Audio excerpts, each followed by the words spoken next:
everything's painted. I don't know if I like the all red. Nigel has his is all red. Mm-hmm. I was like, I don't know if I like it. I'm a fan of the blue.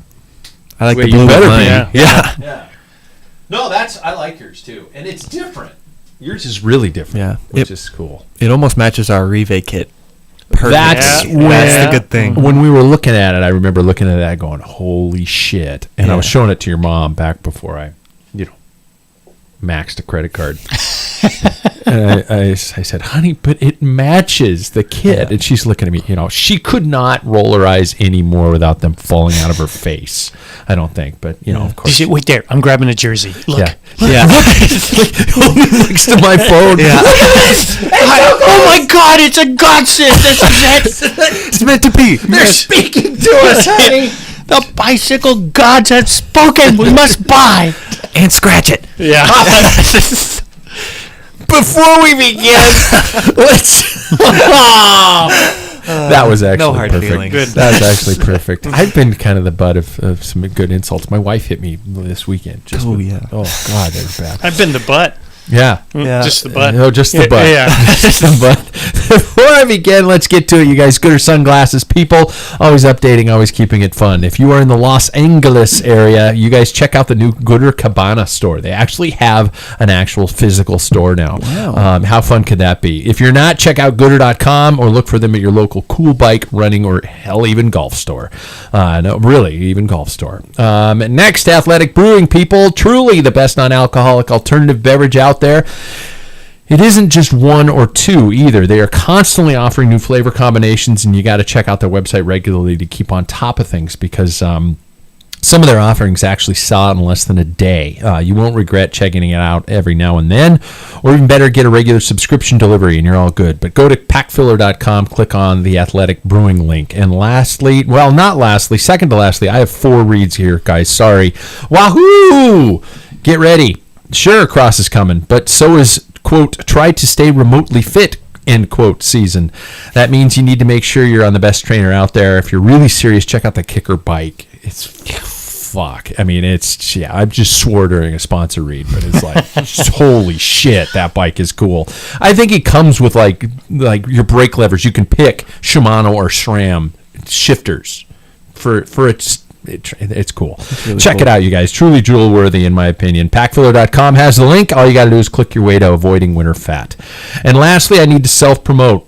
The Packfiller merch store is up. Want to have some fun looking cool? Want to show your Packfiller pride? Well, get over to packfiller.com/merch. I guess that's what the cool kids call it, merch. Or just click on the merch link at the top of the page. Remember, if you're a Club Packfiller member, you're eligible for big discounts. Just make sure to email us before purchasing. There we go. Must email prior to purchase. You know why I get the sponsor reads out of the way early? So you can drink? Yeah, people still listen. Yeah.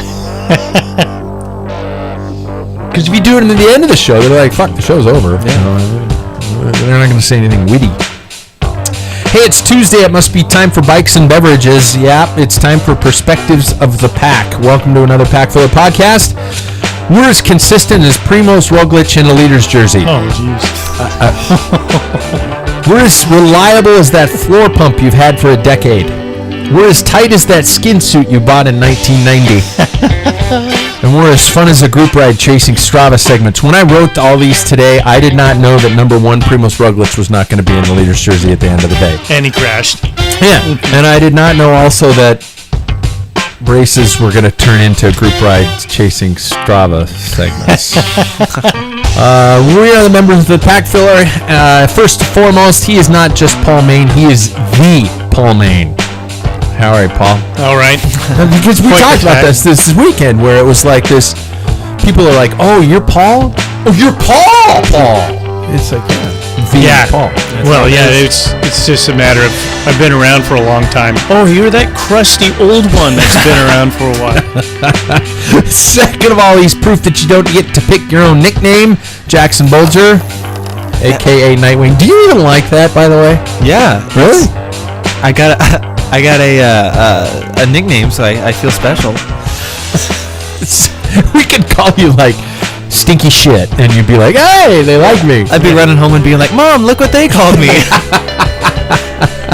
Can I get a shirt made that says stinky shit on it? In college, I was Jimmy the Bulge, which sounds like a good porn name, but I don't think it was meant to be that. Yeah. They were trying to be nice. Oh, anyway, I'm the only member of the show who can grow a beard by simply flexing. I'm Pat Bulger. Hi, everybody. Gentlemen, some might say that the season's beginning to wind down, and I wrote this again before the fucking news of the day. I'm sure there are several listeners who... God, this is perfect. There are several listeners out there who are taking a break to get ready for cross, and then there are some of us who have races still coming up. Or did. Yeah.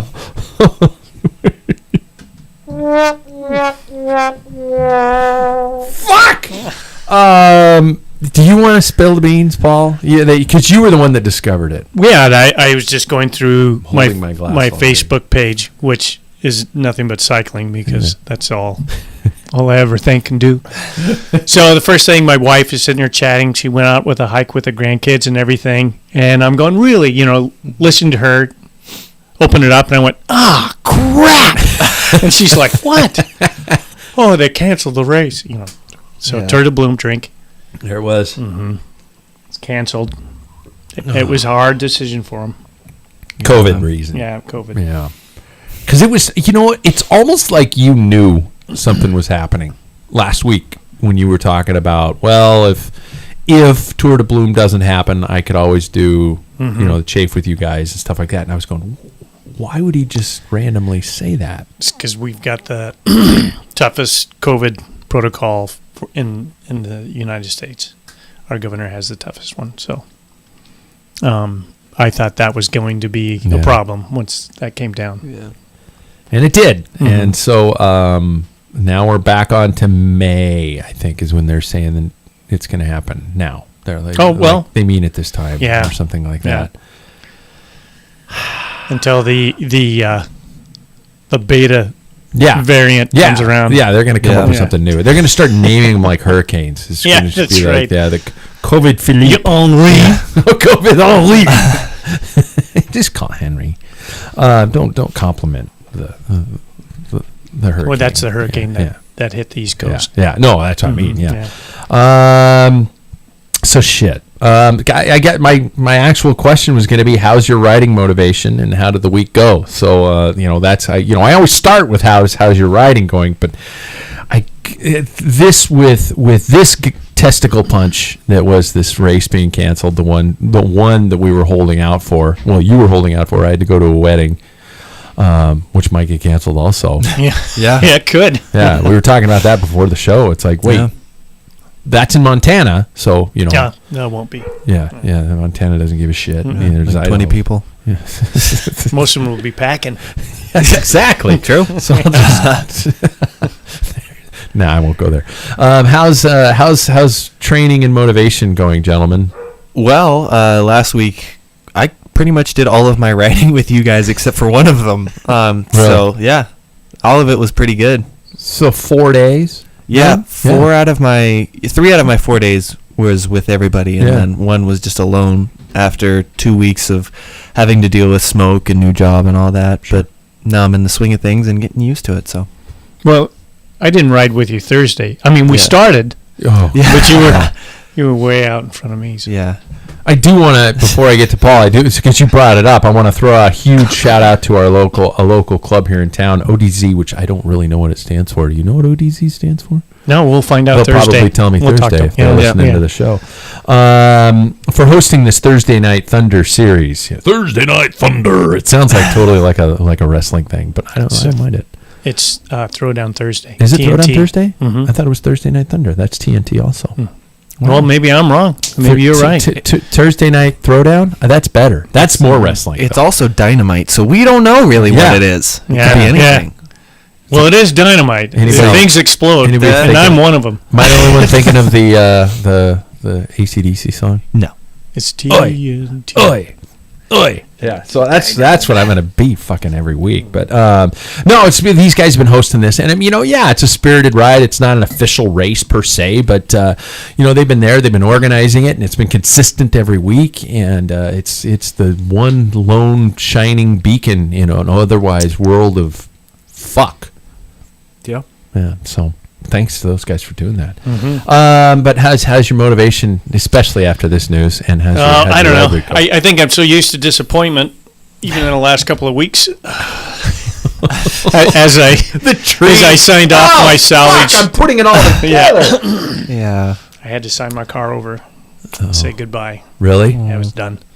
Off to the wrecking yard. It's donating its parts to other nice Mark V It's gonna go live on a farm. GTIs. Yeah. Yeah. Yeah, somebody. Shit. Because everything on it outside the roof it's primo. Yeah.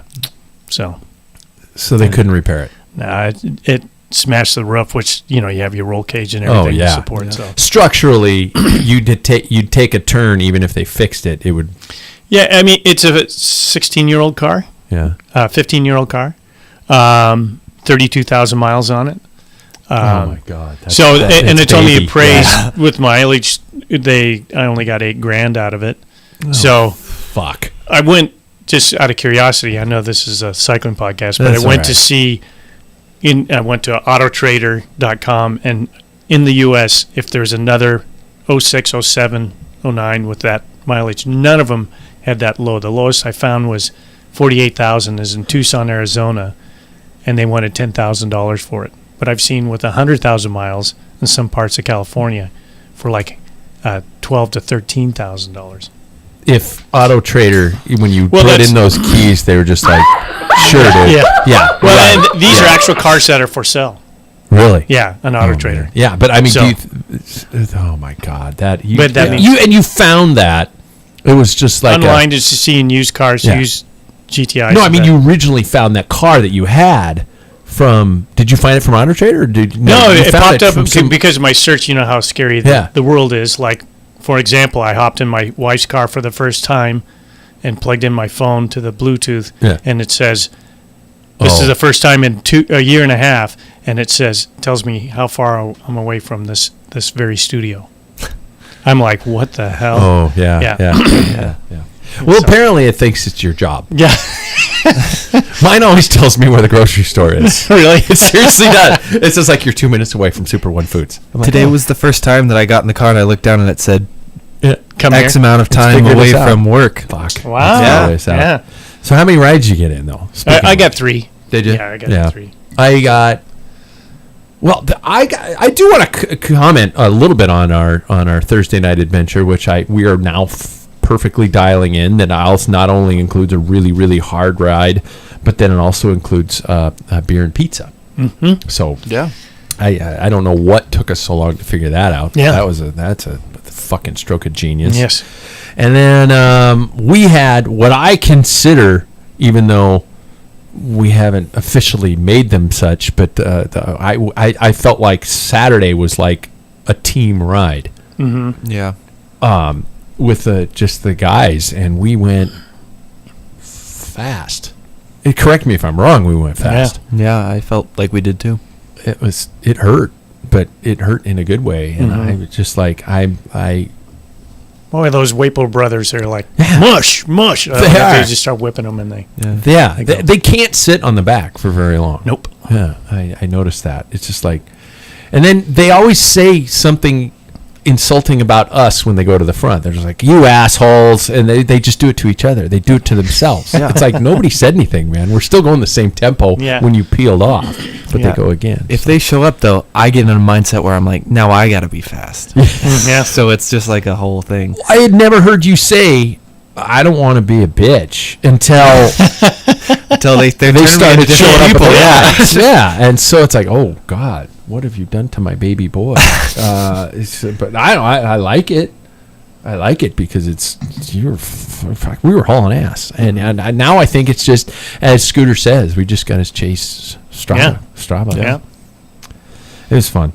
I did. Let me think. I did those 3 rides. Did I ride earlier in the week? I did. I got out on Monday last week, so I got a 4 ride week, and I still think that 4 is not enough. I remember back in the day. Hey, you boys. Yeah, back in the day where we would,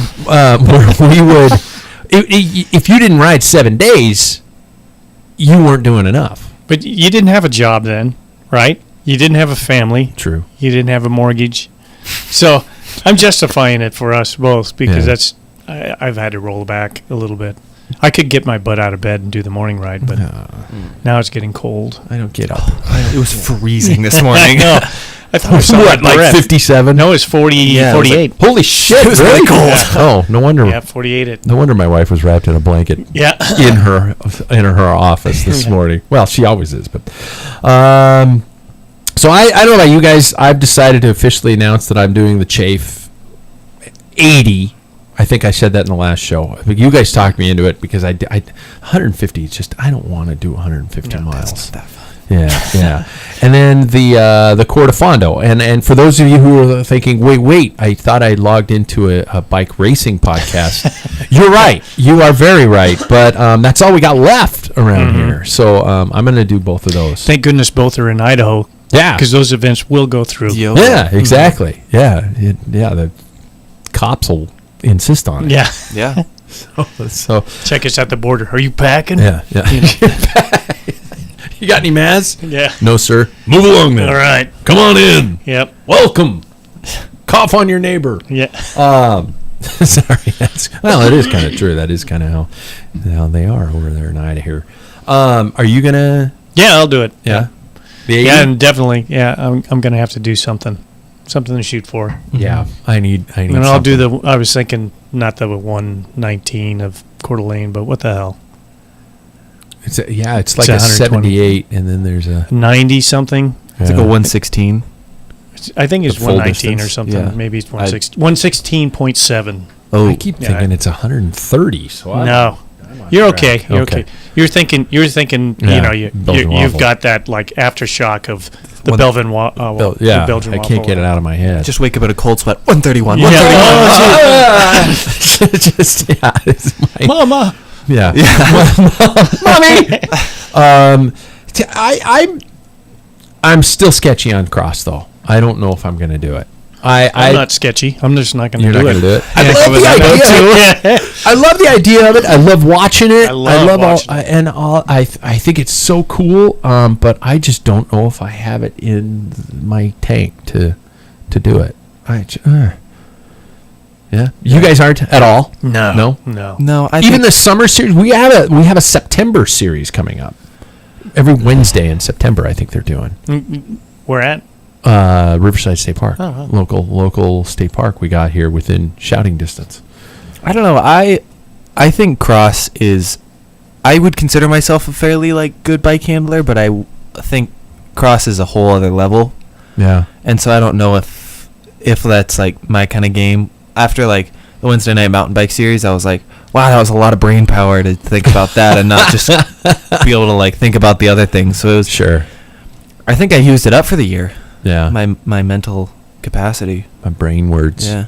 Yeah. Yeah, I just, crashing is inevitable, and sometimes it's not that bad, and it's pretty benign, but all it takes is going over the bar once and break Yeah. a collarbone. And at my age, I just don't want to deal with that anymore. That's a good point.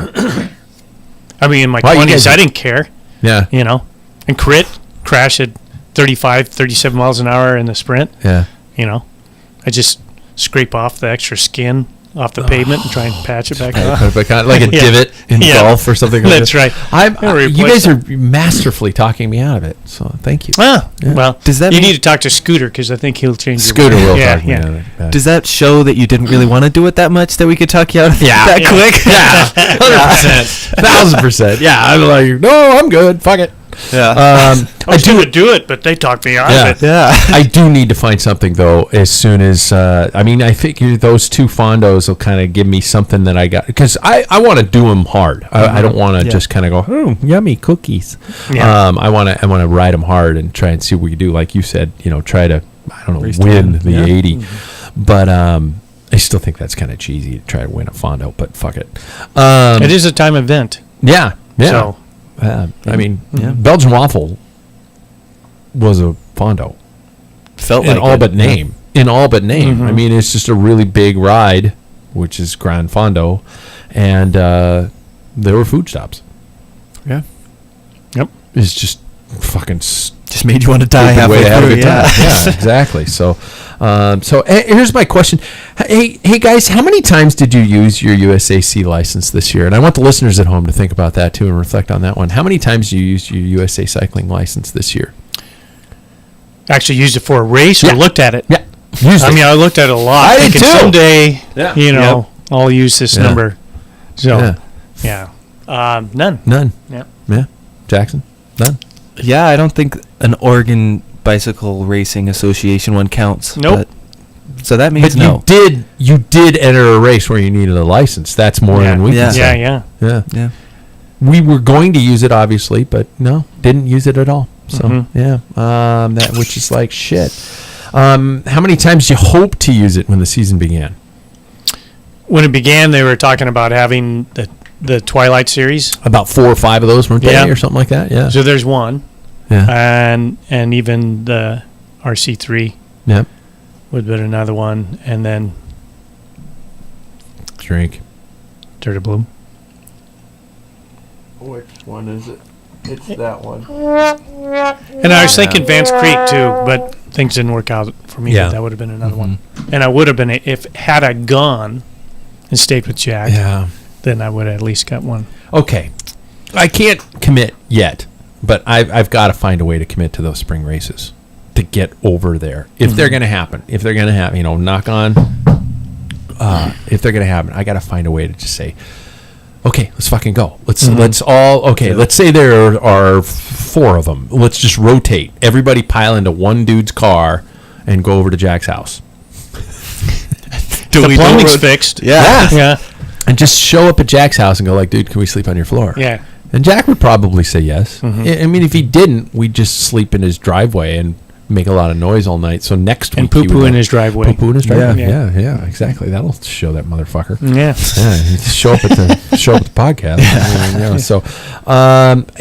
I honestly, I think I had planned like 7 or 8, at least 7 or 8 USAC races. None of them happened. Yep. Usually I set myself an objective to try and get to 20 start lines in a year. I used, I did 8 of the Wednesday night mountain bike races. Those count. They were races. Don't roll your eyes at me, Paul. No, I'm not. Okay. I did 8 of those. Fondo, Belgian Waffle counts as 9. And I'm not counting Thursday night. TNT.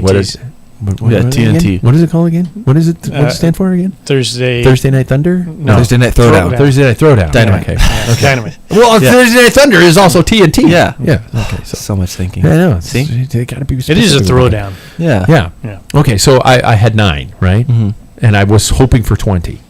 Not even close. Yeah. Not even close. You? I had 4. 4. So I had 2 of the Wednesday night, 1 in Portland, BWR, 4. Oh, Ellensburg, 5. Oh, Ellensburg, I did 10. Yeah. Yeah. Then you have to. Of Do course it Fondos really count? I'm having a hard time counting in today's Fondos. day and age, yes. Okay. Yeah, we have to. It's like horseshoes and hand grenades. Close enough. Yeah. Okay. Yeah. Okay. And dancing. And dancing. Dancing, but closeness counts. Okay. Yeah. In high school. It did. It did. Yeah. Whoa. Swing. Whoa. Make some room for Jesus, Mr. Maine. Oh, God. Should we check the headlines? We got it. We're already 22 minutes into the show, so let's check the headlines. You guys, the Vuelta chugs on and continues to surprise and entertain. Just when you thought it would be the Primos show, a late-stage crash changes the overall yet again. As of today, the overall looks like, and I so love that I get to say, Odd Christian Eiking. Odd. ODD. That's his name. And I know it's a total Norwegian thing, probably. And, it's just like a family name or something like that. But it's just like those parents were just like, let's fucking name him Odd. Let's do it. Well, he came out backwards. He was a beach baby. Did you know that? No, I just made that up. Well, that's odd. Whoa, that's odd. All right. Oh, it is odd. Sven, that's a good one. Yeah, we'll call him Odd. Oh, no. Guillaume Martin. Oh, who picked Guillaume Martin? Wow. Who picked Guillaume? You did. Yeah, currently sitting Yeah, second. well, give him a day. Yeah, hang on. Yeah, he's fucked. Yeah, exactly. It'll go quickly. Primoz Roglic sitting third, Enric Mas fourth, Miguel Angel Lopez. So in other words, we've got Movistar in fourth and fifth, which that's going to blow up. Yep. We all just know they're just going to stab each other and poison each other's soup. I don't know. I don't know about Enric Mas. Really? I think, well, he got He's riding second, was it last year or the year before? Yeah. And when he was with De Koenig. And so he had really no support. I mean, this is his grand, Yeah. his grand tour. And Yeah. 28 seconds behind Primoz Roglic. That's something to say. I mean, that won't help in a time trial, obviously, because Roglic and he's not would bad beat him at time in a TT, trialing. though. I mean, like, Lopez is going to lose 3 minutes in that time trial. He's awful at. Yeah. He's an awful time. But Mas is a decent one. He's not going to beat Yeah. Roglic if Roglic stays upright. Jack Haig sitting at 3:59, back in sixth place for Bahrain, the team we wish we could have made fun of, victorious, but we can't. They lived up to the name, man. Yeah. They're actually they're having a really good season. Seventh, Egan Bernal. Eighth, Sepp Kuss, USA. Adam Yates sitting at ninth, 5 minutes, just over 5 minutes back, and Groschartner sitting back at 5:42. Yeah, Didn't you Austrian. pick him, Paul? Yeah. So with 2 weeks remaining and flat stages pretty much non-existent, what are your thoughts on first Roglic staying in control, and second of all, I'd like to know his reason for attacking today. Jackson, I don't know if you had a chance to catch stage yet, but Roglic attacked on the final climb in the red jersey. And many would think, dude, you're in the lead. Why are you? You should just kind of mark and hold on. So anybody's thoughts on Roglic staying in control? I mean, we can probably know that Odd Christian is probably going to not hold on to that red jersey for very long. Guillaume Martin, yeah. He's probably not going to hold on either. So it is Primoz's race to lose. So thoughts on him holding on to that and maybe his reasons for attacking today. Yeah, I haven't been the best of Vuelta watchers, but I can say it's very interesting that he does choose to. I feel like Roglic chooses really strange things to do in a Grand Tour because I think he is a through and through thoroughbred racer, and he wants to kind of show that. He and Pogačar, I see a lot of similarities in their racing styles just because they are pure racers. They want to attack, they want to be off the front, and even when they have the leader's jersey, they don't hold back. But in a lot of cases, sometimes you just need to preserve that lead and you need to mark your competitors, and I thought that Pogačar did that really well in the Tour, but I think that Roglic sometimes gets ahead of himself a little bit and then gets into a situation where he crashes and then he loses the jersey and then he could be injured, and there's a lot of these situations where it's like you could have just sat back with your team, you could have been protected, why'd you have to do all that stuff? So it's I don't know, it's a weird choice, but I would like to praise myself in saying that a Yates always does blow. Yeah, he always does. Yeah. I don't know, but has he really blown yet? Though he's there. Yeah, he's just not. I mean, there hasn't been like a lost 5 minutes or anything like that. But, Oh, that's coming. well, it'll be here. he is actually. I should shut up because he's 5 minutes and 1 second down on the overall lead. Because I remember last week we were talking like, oh, he's the Ineos rider, and now he's lost That's true. time. Yeah. So. Bernal's sitting 4:46, so he's got there's 15 seconds between Bernal and Yates. Not much. No. Yeah. Paul, got any theories on? It's a curious attack. Anytime there's a downhill side of if it finished on a climb, that would have been decent. He could put some gap, but when you're by yourself, he got up to 30 seconds, but there was a headwind going, at the top. I think I was looking, it was maybe down to 13. They gained some time because he was kind of by himself. Yeah. Then he started deciding probably pushing it on the descent, and looks like he locked up his brake. Hit some sand, But to me, and I have to look at it again, like his line in that corner, I think there was an increasing radius, and he went, ooh, and he kind of slammed on his rear disc brake and slid out. Yeah. Well, he has crashed more this year with disc brakes than he had. I need a new sound effect, and it needs to be the sound of a disc brake squeal. Just get a goose. It sounds like a goose.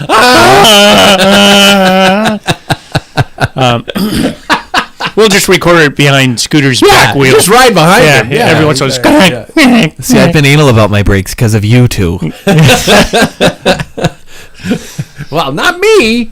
No. I'm not as harsh. He's the harsh one. He just finds something. It's like, you know what? I think they're great. They are great. They're just not where they need to be for it to be forced on us. But anyway, but I think it was a curious move. I don't, maybe had a little more confidence in how much space. I think he was trying to put the stick to Ineos more than anything else. Yeah. Because Bernal doesn't look all that keen, and I'm wondering if, because we mentioned the back before, like last podcast, that I heard rumors that he had bad back. I thought it might have been. I don't know if you guys remember. He had a really nasty crash to his face and really messed him up, like when before he won the Tour, and he came back. Oh wow, yeah. He got it in a car hit him or something like that when he was back in Colombia. yeah. And so I thought maybe that was just a residual of that, but he had scoliosis when he was a kid. Wow. So Jesus. Talk about a blast of the past. No doubt. How many times do you get checked for scoliosis when you were in school? We did all the time. Every year. It was just health check, Gotta check. Take off your shirt, buddy. We gotta check your spine. Yeah. It's like, this is wrong. Mm-hmm. But shouldn't my doctor do this? Why is my grade school physical fitness running his finger down my spine? Yeah, it's fucked up. Oh. Yeah, you obviously, it skips, it left a generation. It stopped after ours because everyone's just like going, it's pretty weird. That's what doctors are for. They're a coach, so That's not my spine. Oh my God. How about? Well, Paul, I gotta ask you, what Landa? Yeah, I picked him. Fuck. Yeah. It just is it? Did you call him to Jackson? Yeah, I told him they had a horrible race. Yeah. It's just, I thought if there's any time for him to he's great on shine, paper, but nothing really comes to fruition. Put a fork in him, he's done. Yeah. This is his last effort. Yeah, you think so? Like Yeah, because every time when the pressure's on in every Grand Tour, after he's like, what was it, free, they had a campaign for him, Free Landa. Do you remember that? Yeah, from Movistar, right? Yeah. Movistar and also Ineos. Oh, yeah. He went to Ineos, and then they're he just has to race for other people. Yeah. Well, he might have missed his window then. That's true. So, yeah. Wasted potential. Mm-hmm. That's what I think. He looked so good a while ago, and then he just went through the ranks and was just almost there, and then never was. Yep. Yeah. Just which is a shame. He could have won a Grand Tour, but I think was a big waste, unfortunately. How about the fate of Ineos in this race, where the chances of a podium, to see Carapaz, Primoz attack today, and Carapaz was right at the front. Saw the whole thing happen. Not like it was a surprise. He just didn't have the gas to go with it, and and then with Bernal and the question marks surrounding him, and now Adam Yates and the question marks surrounding him. Now, this race isn't over. I mean, we're only just over a week into it, so a million things could happen. But if you had to rub your crystal balls. And shit, I'm an idiot. And come with some sort of an idea of where Ineos is going to sit in 2 weeks, especially with all that money. Well, I will say, and Dan Lloyd's mentioned it a multitude of times, but there has never been an Ineos winner to a Grand Tour when either Primoz Roglic or Tadej Pogačar have started that race. And I think that's going to be the case again. Yeah. Because it seems like they're dropping off, and I'm sorry, but I think Roglic right now is a way better Grand Tour rider than any of the Ineos riders that they brought. I think Bernal had a great Giro, but I think he, first of all, he contracted COVID. Yeah. And I think also probably does have back issues again, which is a sign of...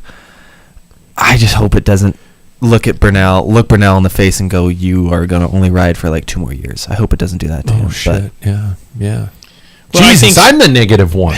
Well, I'm just keeping my fingers crossed that because he's a great talent. Wow. Yeah. I'm curious because Nico Portal, when he died, they really haven't got their crap together. I mean, he was such a great director. And then the purchase of Colombians and these South Americans. I started thinking about Sky and Ineos when they were successful. They had these big long-term 400, 500 watts for a half-hour type riders going up a hill, and no one can come around. The South Americans have a tendency to, when they win, if you think of Quintana, even go back to punchy Fabio accelerations. Parra and Lucio Herrera. Yeah. The Colombians were like, boom, they're out of the can, and then everybody catch and they just attack, and that's their style. Beautiful racing. Yeah. Beautiful racing But to watch. If you think they're not really good time trialists, which is holding those watts. Yeah. And so that tactic, and this is just Paul Main's thinking. This is good, though. I don't think they're conducive because every time they try and do that, get to the front line, they've taken it in the shorts big time. They tried it again. They had Carapaz out in the front today. Yeah. And that's when Roglic says, well, you see you later. Yeah. But they still lost, even though Roglic kind of, stacked it in the corner. None of the Ineos were even there to catch up with them. So, I think they have to approach their tactics differently or get a different – if they want to stay with that big motor, What's with all the fucking sand in Spain? I mean, is this some it's sort pretty of dry there. Is it? I've heard. Sand. Is this some sort of spaghetti western? We got Yeah, well, they shot him there. Didn't you know that? The Good, Bad, and Ugly was shot in Spain. Yeah, I thought it was shot in Italy. No, the director's Italian. Really? Yeah, they just. In fact, one of the stages back, one of the stage 2 or something was a famous spot where the shootout was. Well, I'll shut the fuck up now. Yeah. Right. So there you go. Take now you know why. I'm out. I quit. Holy shit. Yeah. Okay. Did you guys see Valverde's crash? Yeah. Do you think this is the last we're going to see of Alejandro Valverde, at least in terms of a Grand Tour? That's tough. I think that he is like a certain someone we know, and he is like a cat, and he will probably land on his feet somehow. Yeah. God, he was flying right before that crash. He was right with the attack. But I said it to both Scott and Paul this weekend that at his age, that recovery time is doubled, and that's what's so tough. So I really hope he doesn't go out this way, but it's going to take a while. Yeah. Now he's done for the year, I think. Oh yeah. Which takes out Worlds and well, I don't think he'd be a Roubaix starter. Lombardia, he wouldn't be a World Paris-Roubaix starter, but no. Yeah. Lombardia and all those smaller Italian races before Lombardia. Mm-hmm. And his head hit the ground twice. I don't know if you guys watched it. It's his shoulder that was all cocked up. Yeah. I mean, he wasn't concussed because the mechanic, of course, ran.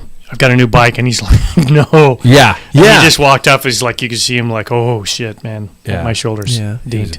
It was brutal. It looked like it hurt really bad. All right. Athens Twilight. By the way, in case you guys, I didn't catch it. I haven't searched on watching it, but I will watch it again if I get the opportunity to. Continued fireworks for Legion of Los Angeles. Skylar Schneider and Tyler Williams were part of a multiple rider attacks by Legion of Los Angeles to win the pro races Saturday night. Both the women's and men's pro events saw racing that would actually lapping the fields in both races. Both races. This is just and at a this pro level. race. At this level of racing, the lap is freaking unbelievable. I gotta go see some of these races. Oh yeah. Holy shit! I gotta get. They must be. It'll be interesting because I haven't seen any footage yet. I was kind of looking for it. Yeah. But they have to be averaging for an hour, 30 plus miles an hour. Yeah. With corners involved. That's crazy. It's how fast they're going. So I guess my question is, and I might have posed this to you guys before, but that's okay. I don't care. Is Criterium Racing the savior of American cycling?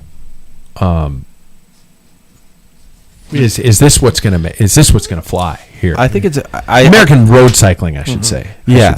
Yeah. Well, I think that if we look at American sport in general, and Pete Stettner described this kind of to what gravel cycling is. It's kind of like mano a mano or team versus team, and it's just like it's practically a shootout. You know, it's all in one. It's exciting. It's just big fireworks after fireworks, and that's what I feel like American sport brings, and I think that's what crit racing brings. Yeah, it's just that it's all on the line. We're all going for it, and there are big personalities in there, and I think it's attractive to the spectator. Especially, I took my girlfriend to the race I did in Portland. She said it's so much more entertaining. You can see the people going round and round and round. It's not, oh, bye guys, I'm going to see you in 2 hours for one time. It's entertaining racing too, and it's a good atmosphere. And for the inexperienced spectator, it makes sense. Yeah. You know, first cross line, boom. You know, and that concept. I mean, just it helps for spectating. Even if you think of cross country mountain biking, how the loops used to be, the circuit used to be large, huge. Yeah. Now sometimes just one loop. It was like a 40-mile loop. Yeah. And in order to get people to get involved, you know, other than people who ride bikes and their, you know, friends or family watching, to get other people to watch it, they had to have some excitement, and they tightened that up. Yeah. And that's all it is. TV to me, friendly. It's TV friendly. Yeah. And you have a reason to sit there. You're going to see them, you know, 5, 6, 7 times, you know, on a cross country, maybe more. Sure. Same with cyclocross. That's why it's big in Belgium. Is because you're constantly seeing these guys going by. I don't have to move with my beer. No. Stay right here. Right. And they here. And they keep coming by. Yeah. And when I say they keep coming by, I mean the person with beer. But I think that helps promote it. If you look like NASCAR success is because it's on a track. Yeah. You know? Yeah. Oh, God, that's funny you were going to say that. And that's what it is. Thrills and the speed and the potential. Because if you're sitting on the side of the road and you see these guys, you know, several millimeters between bars bumping, going 30 miles an hour past you, you know they're on the razor's edge. They crash. And that's you feel that adrenaline going by. Oh, yeah. I mean, it's just the intention. Yeah. The tension just builds, and so. Well, it's funny you brought that up because my next questions were dealing with, is USA Crits basically a human-powered NASCAR? Pretty much, because you've got the excitement, you've got quick and it's over. Although NASCAR's not quick and it's over. No, but you know, you've got and I don't want to. I'm not belittling crit racing because I love bike racing and I love crit racing, but it's simplified. It's not as overly complex in terms of the uninitiated viewer being able to watch it. It's okay. They're going to do this for 45 minutes, and then somebody's going to cross the line and they're going to win.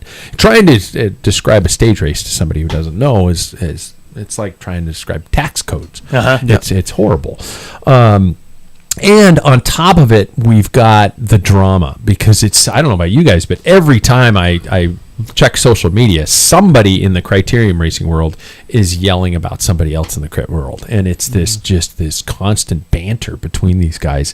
And I think Americans love that shit. Well, like I said before, it's like it's big personalities, you know, if the Williams brothers. I was about to say, if two gigantic names in the sport are quote unquote beefing with each other, everybody's gonna be like, oh, I hate that guy and I'm gonna support X rider, or I hate this guy and here's my reason why. Like, sure, oh, you're getting involved. It doesn't matter if it's good or bad. Next thing you know, you're walking around with their shirt on, you know, their jersey on. You're wearing that brand of kit because you support that. They follow you on Instagram.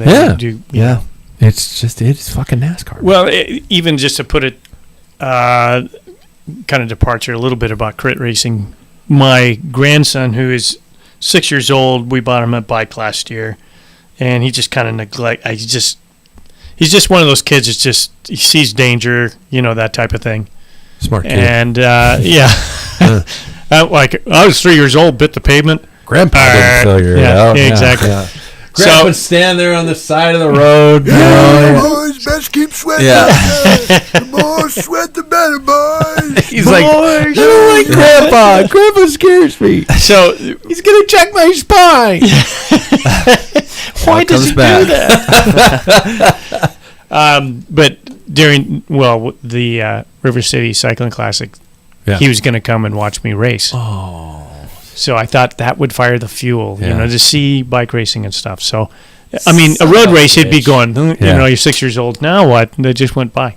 So, I mean, that's a great introduction to young kids. And I was thinking the last downtown crit that we had in Spokane, Yeah. I was warming up on the rollers, and these people didn't even know the race was going on. And there's just a family, and this one little kid's just watching me. Yeah. And the guy's like, what is going on? This is the coolest thing.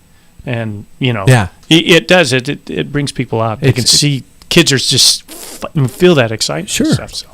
It's we got it. Yeah, I think it's gonna do anything but Yeah. explode. There are, but what my next question is, there aren't really any major road events in the U.S. calendar. Now, I hope the Colorado Classic returns as planned for next year. But thoughts on the direction of the sport in the U.S. Where is this going to turn U.S. talent in terms of development? And what our events we have here in the United States, we don't have these gigantic, huge, marquee road events in the country. Now, we do have marquee gravel events, which does highlight and develop the type of a rider that would become a really powerful road racer. But with crits kind of being the major source of roads domination, is where are we going to be able to expose new talent and find new talent? I mean, other than, racing kermesses. Well, I think it's really interesting that you mentioned the gravel scene, because it's like, well, yes, we don't have, the grand tours in America. What we do have is we really have a gravel scene, like the gravel scene. We don't there's the Rift in Iceland, but that's really it. Abroad, there's not very many other places like that put on gravel in terms races. of high visibility. Yeah. And so I think that's really interesting that the U.S. brings that, and I think that does bring a different type of rider to, say, like a pro racing type of mentality. A person who, like a high-end gravel racer, brings that attrition level. They bring that mental toughness and that diesel engine that can really be good on the front of a peloton, for 6 hours, 11 hours. Yeah.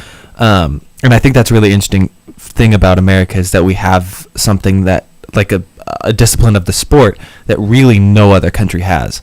And I think that will foster some other type of rider. Yeah, I think it's cool.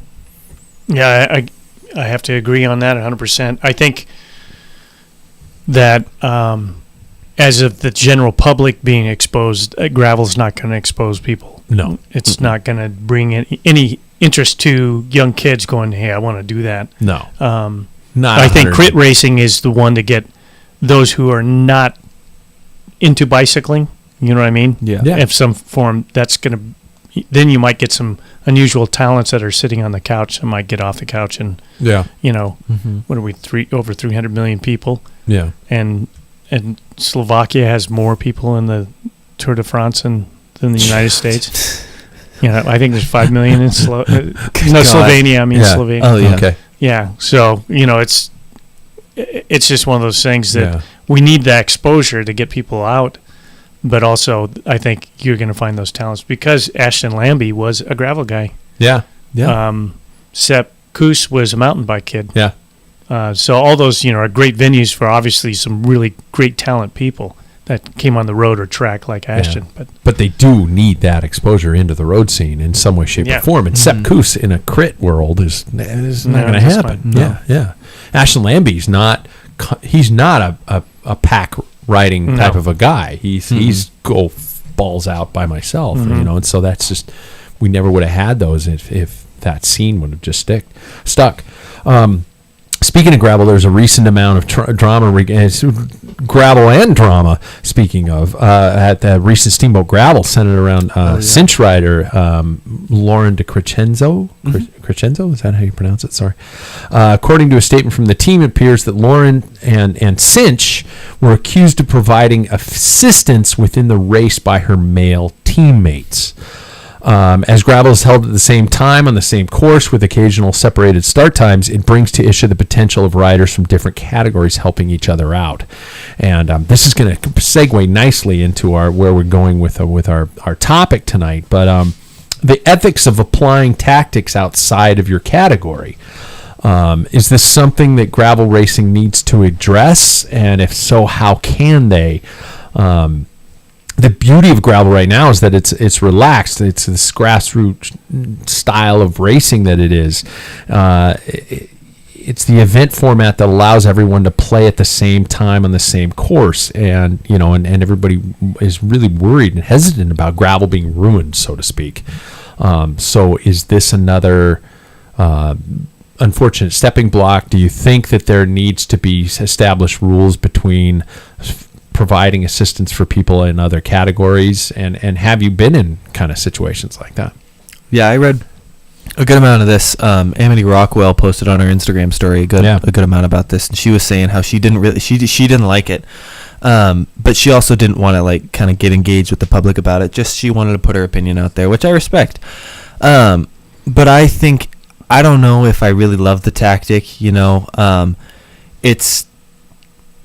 It feels kind of cheapish to me, and not the essence of what gravel racing is. I mentioned before, I think it's person against person, like that attrition rate. We want to see the person win that race. We don't want to see, hey, can my male counterparts, which in essence I don't know if I and like we're not that accusing Lauren of anything, because no. it seems like she was just like, I got a bottle from a teammate or something like that. But I heard there was also like they were kind of like pace lining and everything. So I don't know. I don't know if I love it, but also Lauren has been like, I've heard there's been a lot of like kind of conversations with her and understandings about it, but I think it's tough because the gravel is so relaxed at the moment. It's there aren't USA Cycling officials out there every 50 miles, which just kind of I don't know. It's tough because it feels kind of not the essence of what the sport or the discipline is, but at the same time, it's like there was no rule against it, so it's a weird in between area where you don't really know what to feel. I don't know if I like it personally, but in my opinion, if there isn't a rule, I don't see where there's a problem. I mean, there's a lot of unwritten rules in cycling, Sure. Gravel wants to be, unencumbered by a bunch of rules, but that does allow things like that to happen. If it's a water bottle or stepping into a pace line that you bridge up to a group, I can't pace line with you. I mean, I just bridge. I just need. Where do you draw the line a little bit? If it was teammates purposely dropping back to pull her up, maybe it's just that unwritten rule in gravel. You don't do that. Yeah. I don't know. In road cycling, if you, even in a road race, if you get dropped from one category, you can't work with a category behind you. But those are all based on separate start times. Sure. Now that's where the problem lies with gravel. If they don't want to have that, they need to just send all men forward, or they're going to have to start breaking up the groups. Yeah. And then it's a lot easier to control. Belgian Waffle, you and I were in, we were with the first group. We went off with it was a gigantic group too. And the second group caught us before because it was like a 5-minute gap, and the people off our group were hauling ass, and we were kind of like going 130 miles. We're going to kind of ease our way into this. Yeah. They caught us. So I guarantee I worked with people from the group behind me, and things like that. And Paul, you and I have talked many times about where you've been in a road race situation where they combined age groups, the 40 plus, the 50 plus, whatever it might be, and you're looking and you've paid attention to who is in what age group category, and that changes your tactical plan. Absolutely, 100%. And so if I see a group of 40-year-olds going up and I know that those guys are strong, I'm going to try and bridge or mark them. And even if it's just one guy in that group that's 50, let's say a breakaway of 8, then I'm keeping an eye on that guy. Yeah. But I'm using those 40-year-olds also. Yeah. And so, which in essence is what Lauren is being accused of doing. Yeah. So that's my, if you want to keep that separation, then you're going to have those groups, expand that start. You're going to have to break up. No one wants like pros they're trying to get away from that. Yeah. We're a big family. We all take off at the same time. Exactly. Yeah. You're going to have these problems. Yeah. And it's going to change. It's just going to change. Like we mentioned before, like Norba used to be that way. Yeah. Just like, hey, just go out and have fun. And pretty soon it got more and more serious. Yeah. The next thing you know, Yeah. USAC People are like, blue shirts do are that there. or he Yeah. cheated. And, Yeah. you know. Yeah. It's going to happen. Mhm. It is. Somebody's going to fuck up gravel. Everybody says Pete Stetner ruined gravel, so that's just it. Even he We does. just blame it on Pete. Yeah, he does. You know, he does? Yeah. he jokingly Yeah. says, like a hashtag Pete ruined gravel. Yeah. which is awesome that those guys are all kind of tongue-in-cheek with all that shit. But that takes us to our topic brought to us by our friends at Ambassador Cycling. You guys, bike fit people, if you can't truly enjoy the sport without proper fit, there's no way to stay motivated when your ass, back, neck, shoulders, and even balls hurt. It doesn't have to hurt. Your position, that is. The riding effort has to hurt. That's right. Get over to ambassadorcycling.com today and book your appointment. Or heck, you guys just drop Sam a note and ask a question. I guarantee that'll be a way in which you can start this entire process. New, used, or old school bike, Ambassador can make life's ride a lot easier. So there we go. I want to continue to branch off on this concept of tactics.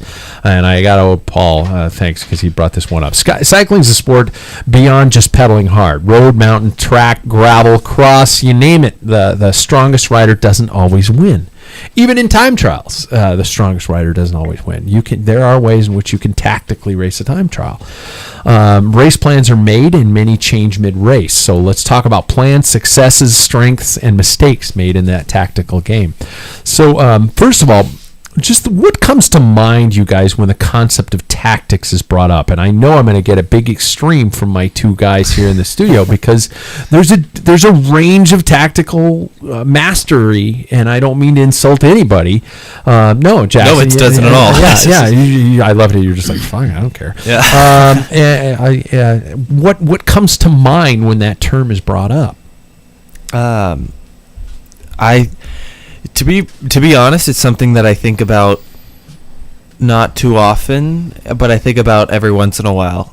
So there's a myriad of things that kind of come to my mind where it's like tactics. I think of like a very for lack of a better word, thinky bike race. Sure. Yeah. So that's what I think of when it first comes to my mind. Okay, Paulie. Well, tactics is a constant changing when it comes to road racing. You have a general plan. Sure. All things are considered: temperature, the environment, the road, your strengths, the team strengths, what the other teams are going to do. And inevitably, rarely does your original plan ever turn out. Because it's like what Tyson said, everybody has a plan until they get punched in the face.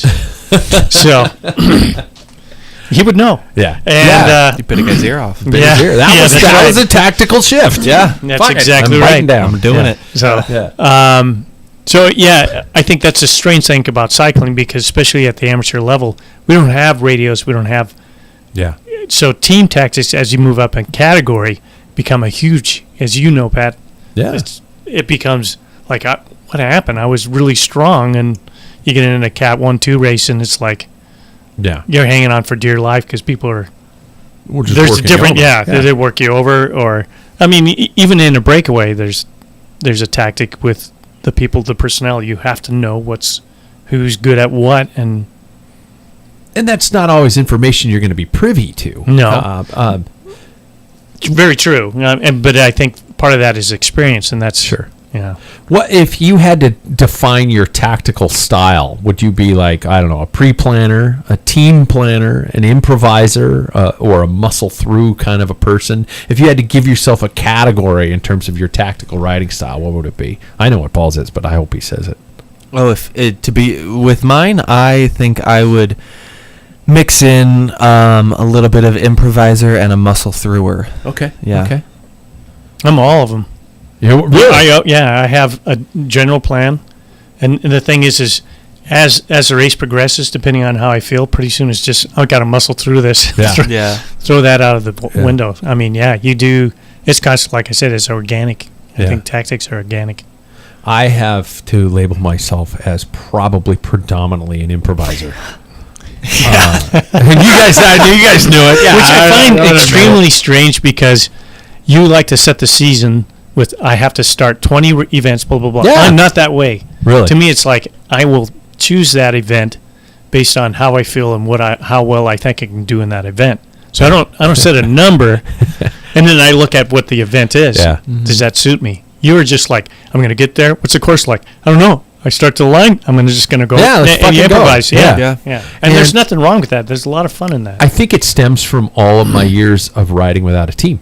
Mm-hmm. Most of my years, as I was on a large team / club here, and most of the riders were younger than I was, or they were old. They called them veterans back then. The masters, they called them veterans. So I was this one. I was the sole kind of cat 2 on the team for many, many years, and so I'd just show up at a race and I'd be the only one there, and I had to improvise. You can't go in there going, okay, I'm going to attack here and I'm going to do this and that, because it's just, if you're all by yourself, you got to ride the waves. You got to be able to go around with it. And so I guess that's still obviously my style today. You guys both laughed at me when I mentioned it, so I brought it up. Well, we knew. Yeah. No, I don't pay attention to courses a lot of cases. I'll go like, okay, I know there's this hill and I know there's this, and it's like, fuck it, let's just go, let's dance. What do you consider your tactical strengths on the bike? Did any of you guys? Yeah, Jackson's like, I don't know, I'm fucking just figuring this shit out, man. I think, okay, I have one. I think my tactical strength is, I think I have a pretty good poker face in a lot of ways, because like we were mentioning the other day that like, people like, and I'm not trying to toot my own horn here, but people do know my name and everything, and they know who I am, but they don't come and talk to me because I'm a pretty quiet guy most of the time, and so like I could imagine myself in a lot of situations where people are chirping and talking. It doesn't really like, I don't really feel it or filter it in at all. Okay. It's just kind of one of those things that I just can let be, and I can just kind of stay in my own head. The silent assassin. Exactly. You're never gonna hear me. That's a better nickname than Nightwing, but I'm not giving it to you. I prefer the other. Do you? Nightwing. Okay, yeah, okay. I like it. Okay. Paul, your style, your strength, your tactical strength. I would say I study.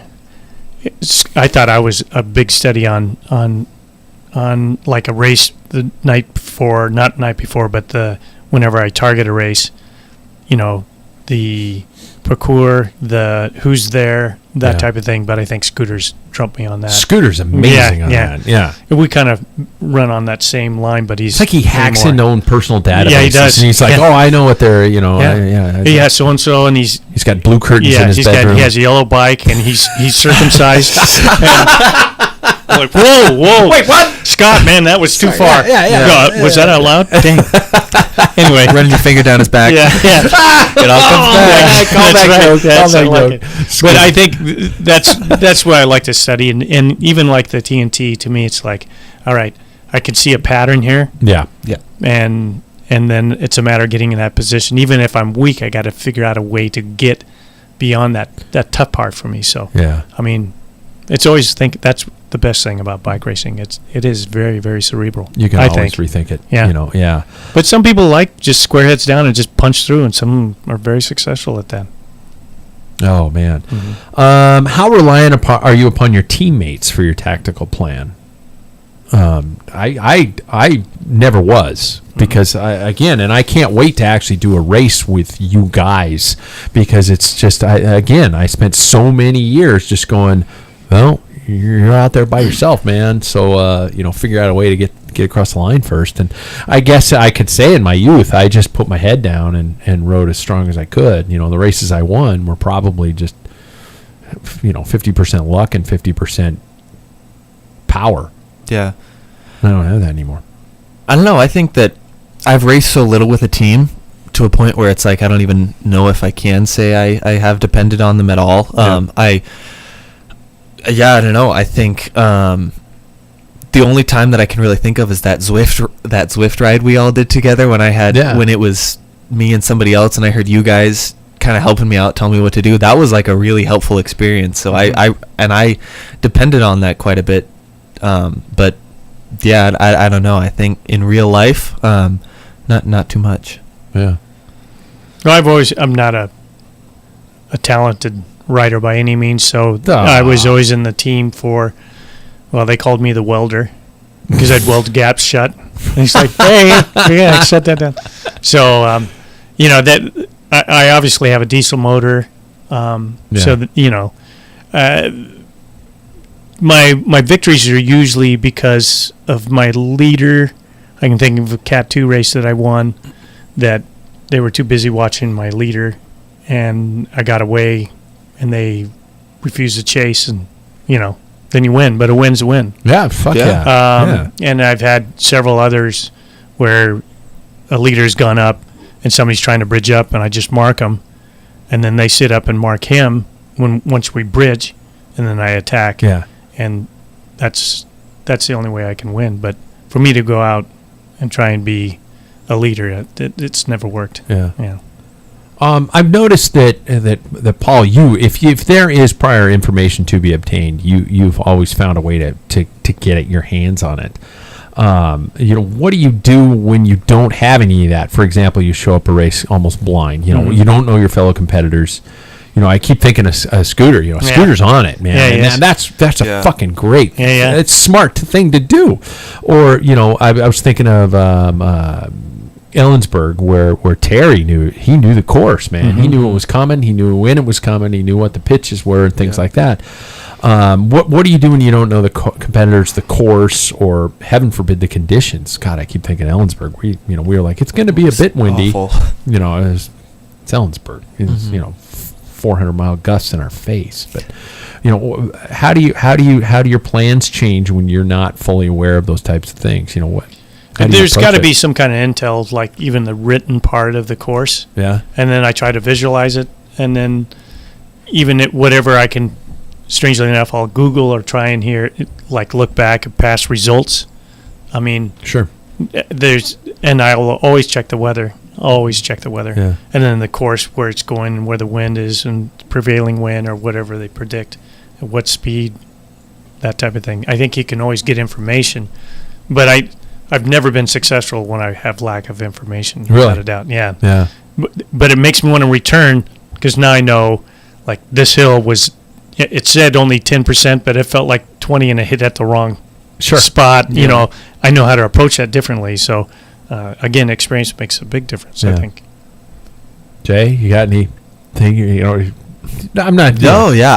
I think what I do is when I have very little information showing up to something, typically, the more you spend on a bike, probably the more you care about the event or the thing that you're doing. Okay. And being such a tech nerd that I am, I'm able to easily spot out a bike and be like, they spent a lot of money on that bike.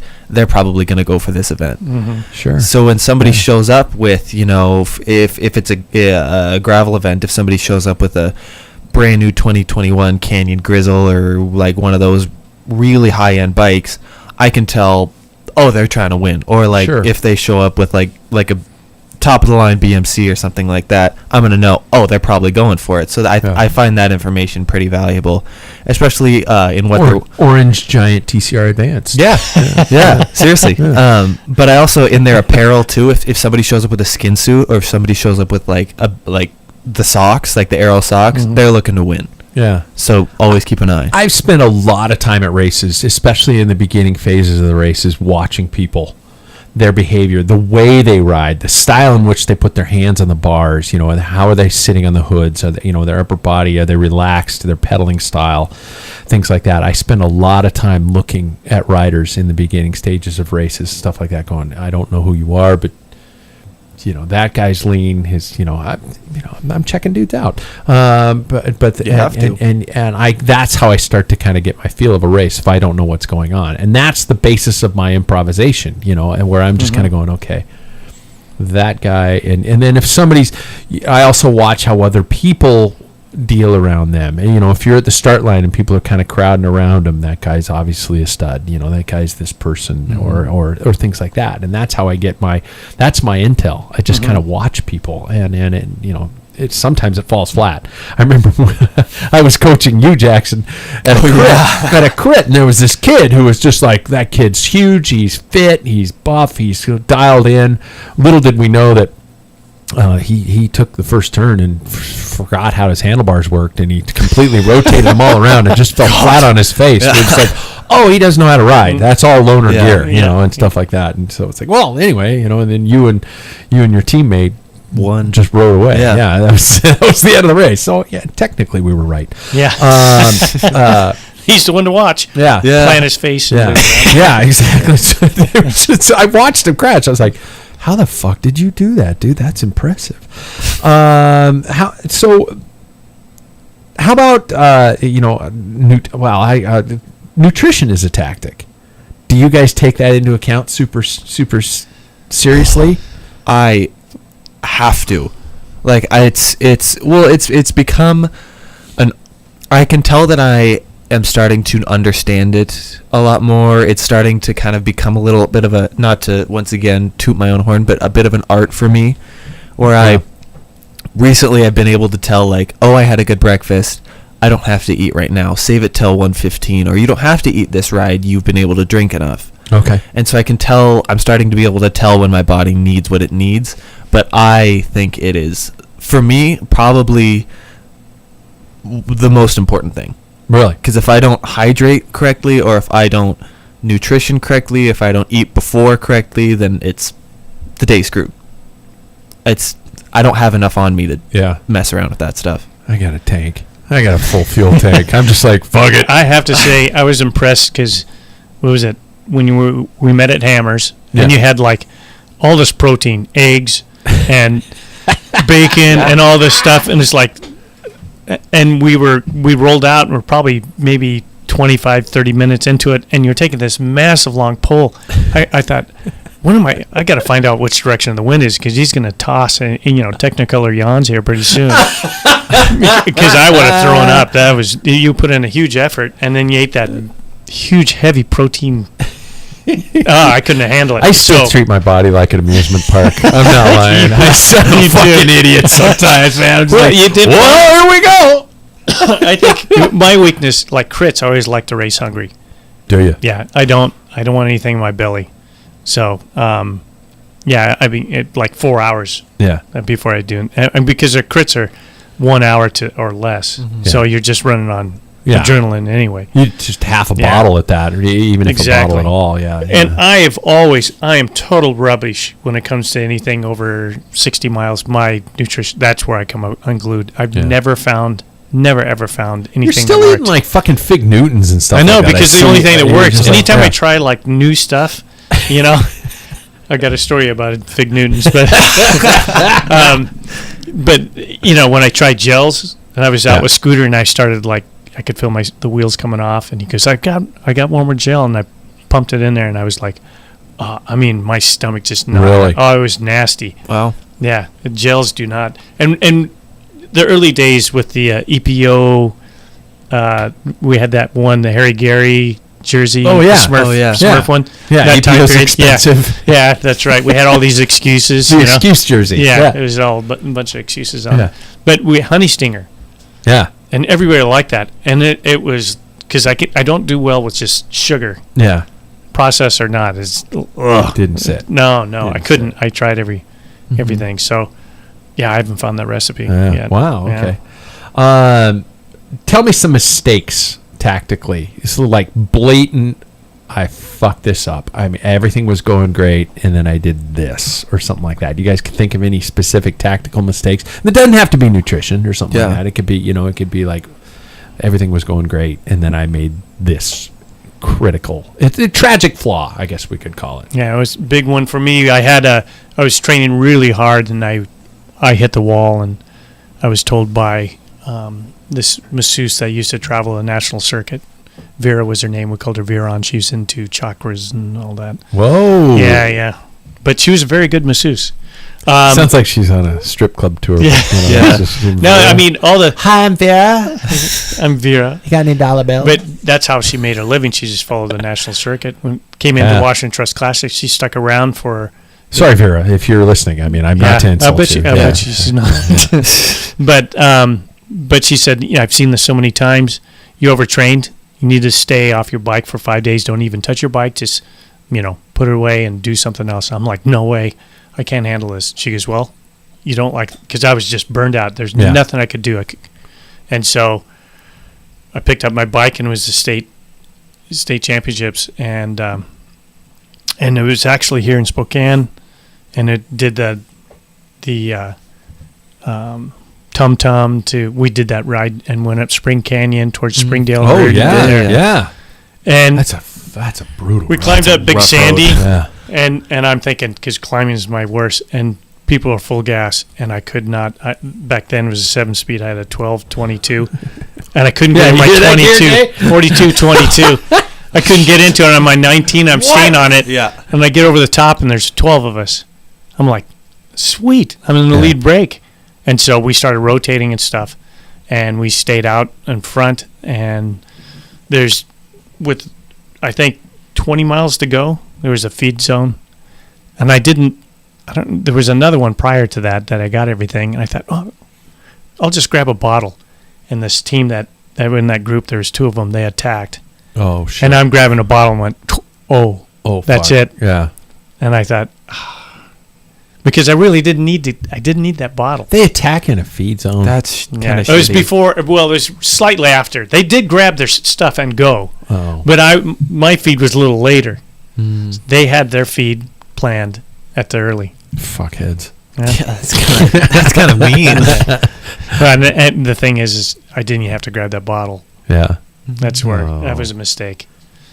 I should have just kept rolling out. Yeah. That's my mistake. So, Jack, can you think of any times that you have, you're young, you don't make any mistakes. Yeah, exactly. I don't make any at all. I think my biggest one might be like the Ellensburg one Fondo we did. I think driving the day before probably had a big thing on me. But I think it was just lack of hydration. It's always whenever something fails, it's always nutritionally or like hydrationally. Yeah, like I don't even know if those are 2 words, but I think so. Yeah, I'll take it. But it, like I said, with my body, I have such little fat, and I'm not trying to be like, oh, I'm so skinny, but like I do have 6% body fat or 10% body fat, so it's like I can't mess around with that type of stuff. Yeah. And I think on Ellensburg it was a really big hydration type of day that was just I didn't drink enough the night before, and it's obviously my tactical errors aren't too race heavy because I've had such little experience, COVID. But so I think that's my biggest one. Mine was a crit. Mine was a 100% crit. I got away with another guy, and I was feeling super strong that day. In fact, I remember riding really hard, and I knew I could just tell. There was a slight rise in this crit, and every time we got to the climb, the guy was barely holding on to my wheel, so I got super cocky and super arrogant, going, this is mine. I'm gonna win it, and we were catching riders, and this is kind of interesting, actually tying back to that, working within categories and stuff like that. Mm-hmm. We were lapping, starting to lap riders, and with like 2 laps to go, I got so cocky that I'm like, I'm gonna just dust him and finish solo. Have time to post up and look cool and all that kind of shit. Do my Alberto Contador, trigger fingers or something like that. There's somebody else who's doing it too now. I think Quinn Simmons is doing it now, and it's like, don't fucking do it. But anyway, I attacked him, and as I attacked him, he and I both caught one of his teammates, and his teammate put his head down and just buried himself to catch back up to me, and brought him back up. And by the time they caught me, he was still fresh, and he beat me in the sprint. I should have waited for the last part of the thing, like the last final climb, and just kind of accelerated there and called it good. Yeah, but I didn't, and that was really stupid of me. And I was mad. And I think I complained, and I think I threw a small fit at the side of the race because I was mad that, hey, your lap teammate can't help you, yada, yada, yada, and, That goes back to the rules. Yeah, I think they looked at me and said, sorry, man. How about it when everything went perfectly? Like, oh my God, it was like the chessboard. Like you got to see the results before the race actually happened. I keep thinking of one where we were in a Sandpoint crit, and this is a Jack Broadhead story. We had Calvin Jones, the Park Tool guy. If you've seen Calvin do the Park Tools videos, Calvin was our coach, and we were at the Sandpoint Cycling Classic, and I was sitting first overall, and Jack was, I think, sitting fourth or something like that overall. And our coach is on the bullhorn in the race, actually saying, "Jack first, Pat second. Jack first, Pat second."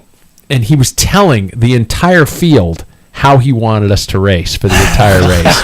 And we're like going, "Calvin, shut up!" But we just it worked perfectly. Jack got first, I got second, and Jack moved up to like second or third overall, and it was just like.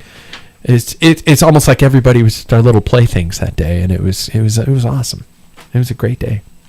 Did anybody? Paul's like, nothing. This year sucks. I don't want to fucking talk about that. I bring it up all the time. It was like my only like big victorious thing in bike racing. But the Wednesday night mountain bike race series that I was able to win. There was one day where it was like, and it was funny because it was the year that we got that white Packfiller kit, the Castelli one. It was the only time I had worn that kit because I was like, oh, it's a dusty, like it's a dry day, I can wear that kit. And that day it was just like everything was perfect. Yeah. Like I took every line perfectly. I had the speed to just be able to like drop the guy who was second in my category. And you even told me that apparently he like whimpered.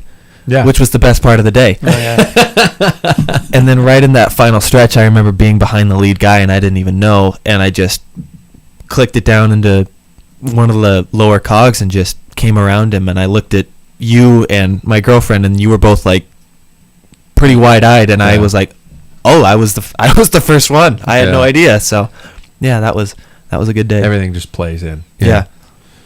Tactically, Paul, you either solo or with teammates. Yeah. You're the guy who's had more teammates than the rest. Yeah, I mean, I already mentioned one. It was up at Green Bluff, where the guy kind of got isolated. Yeah. So there's been quite a few. I think there's another time talking about tactics where I had a teammate. He was well marked. Travis was his name, and this guy. Once Travis attacked, and it was a road race, in fact, probably about 20 miles into a 60-mile race. And this other guy marked him, and they were starting to stretch things out, and people started panicking. And all I had to do is mark, whoever's jumping. And a couple of guys jumped. I got on their wheel, and they blew up before they even made it. And I could see I could close that gap. I felt pretty good. I started closing it. And the guy that was sitting on my teammate wasn't helping him. I could watch the whole time. He was not helping him at all. And so I thought, well, I'm just going to blow by him and make him chase me, and then we got him isolated. And he didn't chase me. Oh. Then I'm like, well, I got 40 miles by myself. Then that's where you start going, okay. And I knew the course a little bit and where I need to push it and try and get, out of sight, out of mind. I knew I was going to be exposed for a good 10 miles. So I just needed to keep that. That's where you start dumping it. And, and then eventually ended up winning. So, yeah. I've seen a lot of situations. I mean, for example, Legion of LA, just a team that's so strong it basically can control the race, which is a type of tactic that has always pissed me off because I was never the guy who had the huge team. I never had, enough teammates to fill the road and just block everything, and which I also think. I'm not accusing Legion of doing this, but I always hated that style of racing when there were so many people on one club that it just shut a race bullies. down. Yeah, it just shut a race down, and I've always hated that. And but would you prefer? Do you guys have a preference? I mean, Jackson might be hard because you don't have any teammates other than this old farts and stuff like that. But where you have the opportunity to be a part of a larger group where you have, people who are willing to work for you and things like that. Would you prefer that, or would you prefer being the fly in the ointment, the dark horse or something like that? Does anybody have a preference? I would way prefer a team. I have been that dark horse way too many times at this point. So I would really love to race in a team. I haven't done it that much. Yeah. But I think it would be really cool to do that. And that's something that I've always been really interested in. I like bike racing gives me that high.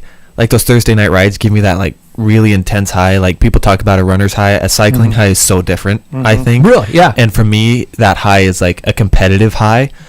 But I'd love to be in the team.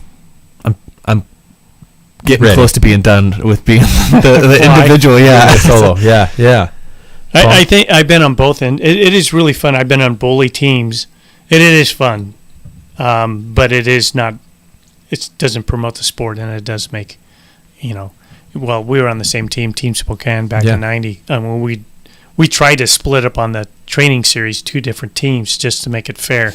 But in all honesty, if it came down to the last 2 laps, and I saw, because we split up A group, B group, and the rest of the other teams didn't know who was with what team. We didn't look like wear different jerseys, so they were so confused anyway. Yeah. So, and then Great Harvest, there was another one where we just dominated, constantly. And then the early days of River City Red. But it is fun being on the receiving end and trying to be the fly in the ointment. Yeah. I get a kick out of that because then it's just a completely different deal. I mean, you don't want to do dirty tricks like open gaps and that type of thing. Yeah. So, which some people do, but because they look at them as bullies, so I'm just going to, screw with you. Yeah. But just to try and figure out what you can do to be that fly in the ointment. So I remember the early days when Arrive had like 30 juniors on it. We would do that on the training races, but we'd wear armbands. We'd wear colored armbands so people would know which team we were riding for and stuff like that. But I always thought, I think that was a Calvin Jones idea, and I thought that was a really cool idea to be able to say, okay, this is bullshit. Yeah. The same guy's going to win every week, and these poor people aren't going to be able to race bikes. So everybody needs to learn a tactic, and then within there, he would tell us the rider we had to work for. And sometimes it would be the weakest rider in our team, and we're like, okay, we got to get that person as close to the front line as to the finish line as we possibly can. I thought that was always a good one.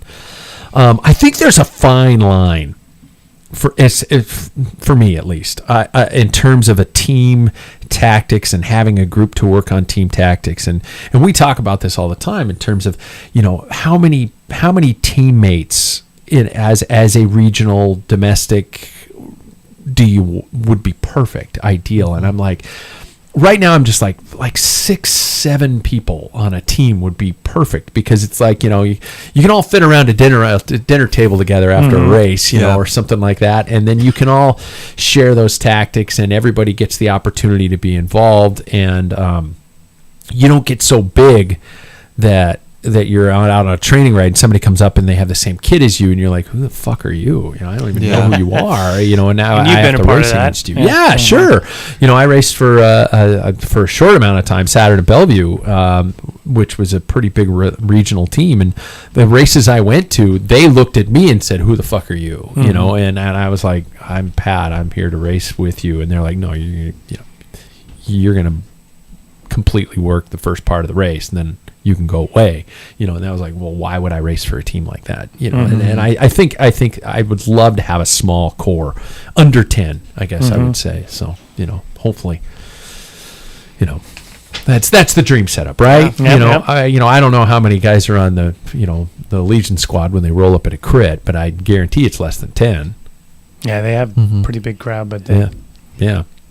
And I mean, even the guys at the Welta, they're teams of what, 7 or 8? 8, yeah. Grand Tours. Yeah, so there you go. It's a perfect number. Perfect number. Yeah, I like it. Yeah. Any other tactical? I find it funny, Jay, when I'm riding behind you at races and stuff like that, and I think people just think I'm a shitty father, because I see so many people willing to come up to you and share tactics, unsolicited. They'll just start talking to you about it. I'd be just like, dude, fuck off, I got this. But you're so nice. Well, I take it in 2 ways. First of all, I take it as very helpful. One of the riders from the Thursday night rides came up to me and kind of talked to me about some stuff, which I was like, Cool. I even said this to him. I was like, I'm kind of just getting into this, so any information's really helpful. Yeah. Obviously, for any listener out there, like, you don't need to tell me how to draft. Like, please don't tell me that kind of stuff. Yeah. But just little situations like that. And I also take it in the other way of, like, maybe they see something promising in me. Yeah. And they see that absolutely. I have a some sort of, like, potential in it, which is really also a compliment in another sense. Yeah. So, Paul, your reputation precedes you, even though you pretend it doesn't. I remember talking to speaking of ambassador cycling, to Sam about it. He says he remembers showing up to rides and going, and that's why I introduced you as the Paul Main, because and I know your ego forbids you from doing this, but your reputation precedes you, and could that be used as a tactic? Do you ever get to the point where, like, going, they think I'm strong even though I'm suffering? You know, I can poker face this fucker and still be holding on, or That's something. never been a tactic, because I know the truth. And what happens is, I think when you've been doing it this long, the stories of the past, are like fish get stories. better. The fish get bigger and bigger. But So, you could and use it's not- that, though, is what I'm saying. They could think you're a full god, No. you know, and you could be like, that's right, I am. And they're like, boy, he was pretty easy to drop. You know, But then you go reality, up and just go, oh, my gear's broke, you know, something's wrong with my shifter, you know, the disc braker's rubbing. truth is in the pedals. Yeah. That's where All right. you're gonna find it. Okay. I think I'd use the shit out of it. oh yeah.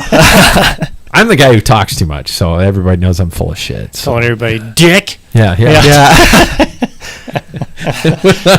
Yeah, I do. You know, I think I watched too many years of Bernardino. Yeah. And I just thought I could just become this loud asshole. And so, you know, there we go.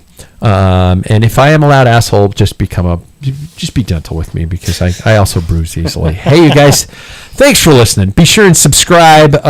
Check out our YouTube. Tell a friend. Go look over at the ever-growing merch page at packfiller.com. While you're at it, click on a few of our great sponsor links. Jackson and Paul, once again, thanks for another great show. Thank you. Guys, rubber side down, find a race. We got to find some fucking races. We're going to end up finding Next year. aren't we? Fucking fondos. Yeah, next year. Yeah, well, next year.